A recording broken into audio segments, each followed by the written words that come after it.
Hey, how's it going? I'm back. Today I'm going to be talking to you about a whole bunch of new things. One thing is turbos. The new turbo setups that I'm going to have on my Suicide MX3. They're actually right beside me over there, but I will get to that in a second. I'm gonna talk to you about what I am doing with the Suicide MX3. So I've got a few goals for the next season, and I'm mostly concentrating on engine work. I'm going to be building 2 fully forged engines to make a lot of power, and I'm building 2 full new turbo setups for this bad thing, and it's going to be a whole different animal. I'm not running eBay turbos anymore.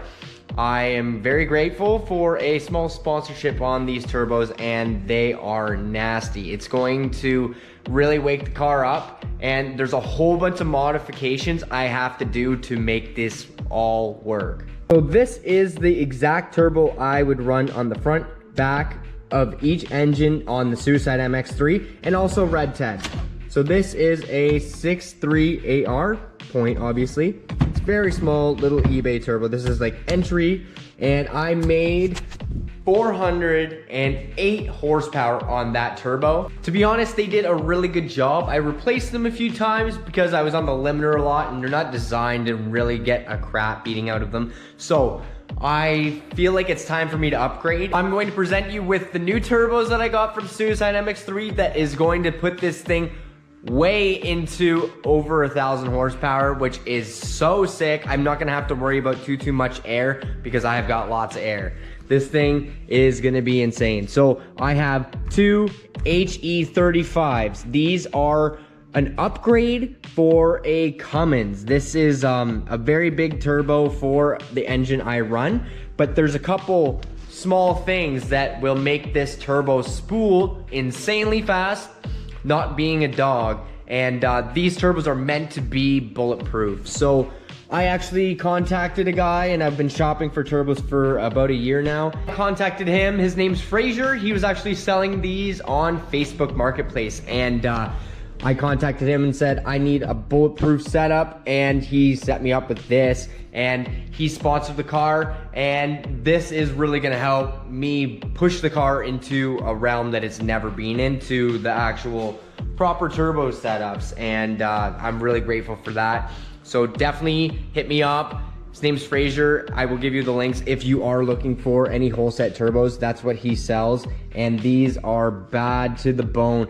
I told him, I'm like, I want a turbo that will not break every year. Like, if I get a full season out of it, and he knows how I drive now, last over a year. And I said, you sure? And he's like, well, I will give you 2 new ones if you blow them up.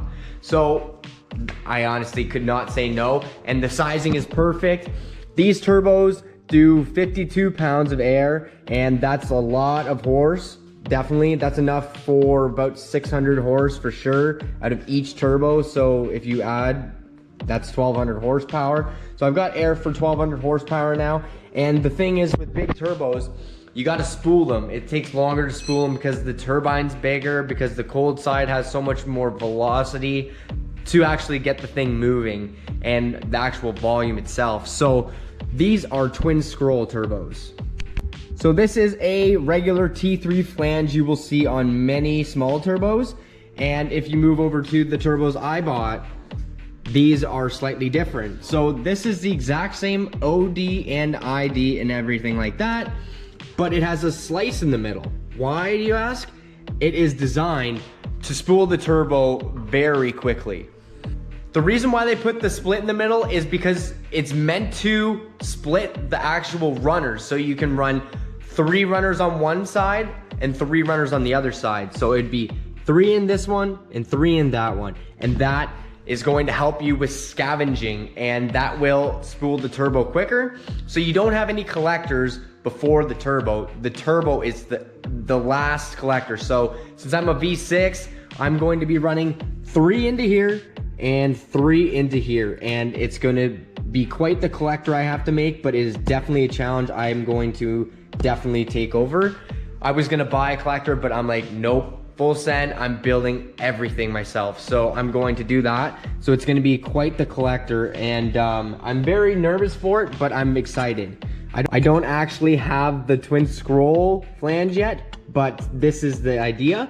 And you have to imagine 3 actual runners going into here and 3 into there, and they're about an inch big. So you've got to really be careful with how it's set up. And you know, I like TIG welding, so it's all gonna be TIG welded up and it's gonna be sweet. So anyways, these turbos are gonna spool quick, make a crap ton of horsepower, and really pack the whole car with a big punch for next year.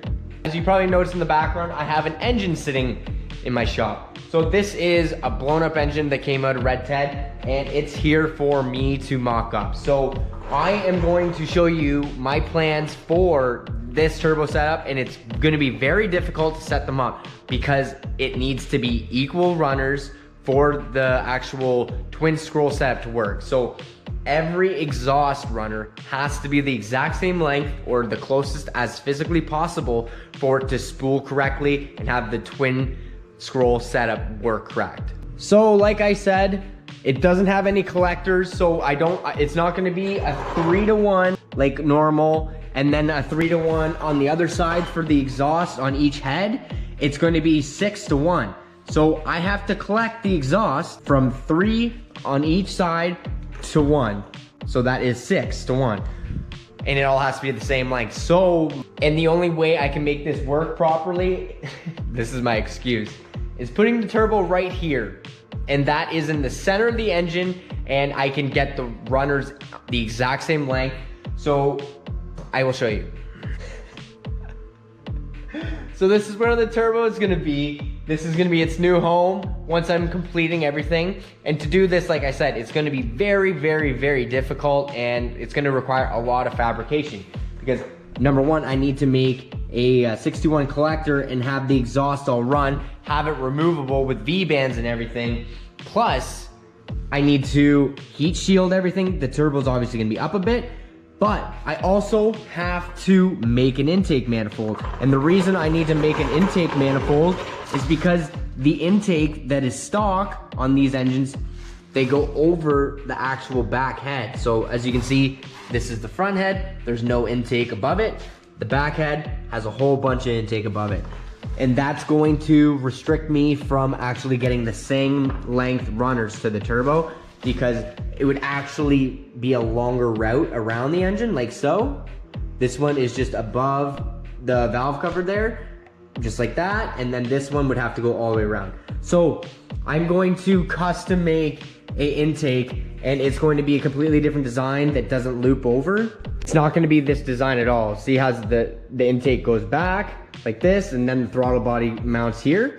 I'm going to have everything in the center. So I'm going to be cutting this all out, and I'm going to make my own actual intake, and it's going to be a box. So it's going to be a box, and then I'm going to come out right here. So then the throttle body will be right here, and then I can have my turbo way up top, and then have everything routed there. And I'm also going to run my water to air intercooler right here. So the turbo is going to be there, spitting the air out into the water air intercooler. Oops. Intercooler. And then it's going to go through the intercooler and right into the engine. And it's going to be a very small air volume intake and all this setup, because it doesn't have to get ran to the front bumper. And it's going to spool like a frickin' Banshee. This thing is gonna be crazy, and I'm very excited about it. It's gonna spool good, it's gonna make great power, and I'm gonna break every tranny in my path.